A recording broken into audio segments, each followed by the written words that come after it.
ये इस वक्त मैं चौक शहीदा में खड़ा हूँ और चौक शहीदा में ये रिक्शा पार्किंग है जहाँ आप देख सकते हैं कि रेहड़ियाँ लगी हुई हैं और ये रेहड़ियाँ आप गौर से देखें कि बल्दिया की इंस्ट्रक्शन जो है वो यहाँ तो काम नहीं कर रही।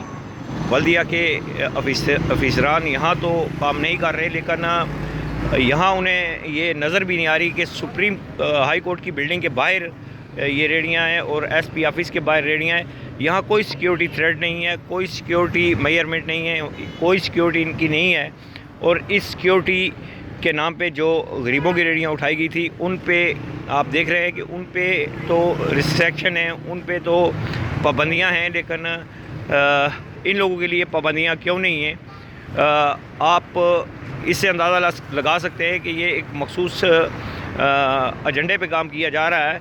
वो एजेंडा जो कश्मीरियों में नफ़रत की फ़ज़ा पैदा कर रहा है और एक मखसूस तबके के लोगों को कश्मीरियों से नफ़रत पे आमादा किया जा रहा है। क्या ये हमारी ज़िली इंतज़ामिया असिस्टेंट कमिश्नर साहब, एडिशनल असिस्टेंट कमिश्नर साहब और डिप्टी कमिश्नर साहब इस से आंखें बंद किए हुए हैं? ये देखिए, ये रेहड़ियाँ कहाँ लगी हुई हैं। ये मददगार का बोर्ड है, ये अंदर एसपी ऑफिस है, डीएसपी ऑफिस है, कचहरियाँ हैं और इन कचहरियों में हज़ारों लोग दिन को आते हैं, हज़ारों लोग दिन को जाते हैं और उसी के बाहर ये सब कुछ हो रहा है। और यहाँ आकर असिस्टेंट कमिश्नर साहब भी आई थिंक सो बेबस हो चुके हैं, डीसी साहब भी बेबस हो चुके हैं। कोई पीछे बहुत बड़ा हाथ है जो उनको ये उठाने पे तो मजबूर नहीं कर रहा, उनको ये चीज़ें उनकी नज़र से नहीं गुजर रही, क्योंकि काले शीशों वाली गाड़ियाँ होती हैं और काले शीशों में बंद गाड़ियाँ जो हैं उनमें बाहर ये कीड़े मकोड़े उन्हें नज़र नहीं आते। लेकिन ये जो मेन चौक में रेहड़ियाँ लगाई हुई हैं, ये क्या चीफ सेक्रेटरी साहब आप या कमिश्नर साहब आप या डिप्टी कमिश्नर साहब आप ये इसका जवाब दे सकते हैं कि ये रेहड़ियाँ किसकी इजाज़त से लगाई गई हैं और क्यों लगाई गई हैं? और बीच चौक में ये सारा कुछ हो रहा है जिस पे ना डीसी साहब इलेक्शन लड़। ये वो बिल्डिंग है जो हाई कोर्ट की बिल्डिंग है। आपको हाई कोर्ट का लोगो भी नज़र आ रहा होगा। हाई कोर्ट का लोगो भी आपको नज़र आ रहा होगा। ये बिल्कुल हाई कोर्ट की दीवार के बिल्कुल बाहर है और चौक शहीदा के दरमियान में लगी हुई हैं। तो ना तो यहाँ एसी साहब की नज़र पड़ती है, ना यहाँ डीसी साहब की नज़र पड़ती है और ना ही ये हाई कोर्ट की बिल्डिंग है। और उसके बाद ये सारा कुछ हो रहा है। वो पुलिस की गाड़ी खड़ी है, यहाँ पुलिस वाले बैठे हुए हैं और ज़िले इंतज़ामिया, सिटी इंतज़ामिया कहीं नज़र नहीं आ रही। पुलिस की गाड़ी भी ये सामने खड़ी है और ये साथ ही लगी हुई हैं। वो सामने अगर गौर से देखें तो वहाँ भी नेशनल बैंक के बाहर रेहड़ियाँ लगी हुई हैं, लेकिन एक मखसूस तबके को टारगेट करना ये सरासर ज़्यादती है। हकाम बाला इस पे एक्शन तो लेते हैं, लेकिन सिर्फ गरीब लोगों पे आई थिंक सो इनके पीछे कोई बड़ा हाथ होगा, इसलिए हमारी इंतज़ामिया यहाँ बेबस है।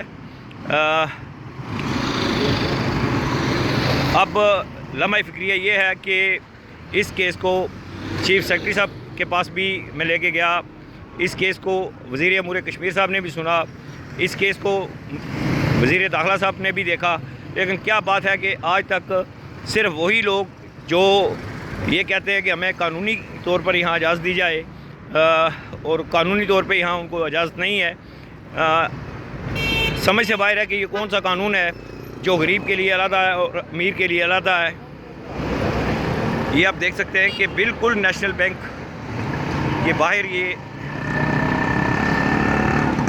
बिज़नेस हो रहा है और लेकिन इस पे ना तो एसी साहब को नज़र आया, ना डीसी साहब को नज़र आया, या चौक से आंखें बंद करके गुजर गए हैं वो।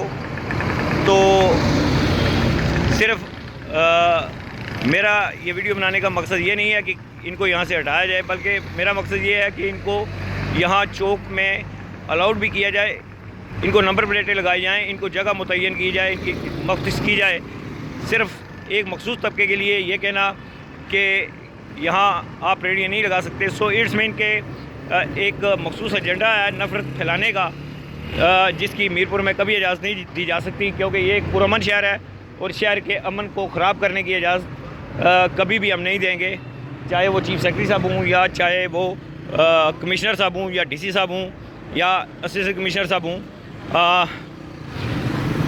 इस सब चीज़ पे अगर गौर किया जाए तो ये एक मीरपुर में नफ़रत की फ़िज़ा है जो उसको जानबूझ के फैलाया जा रहा है। वो देखें नीचे रोड पे वो भी चौक में सरेआम लगी हुई रेडी है, लेकिन उस पर कोई ऐसी बात नहीं की जा रही जिस पे ये साबित हो सके कि ये सब के लिए कानून बराबर है, मसावात है, जहाँ किसी किस्म की मसावात नहीं है।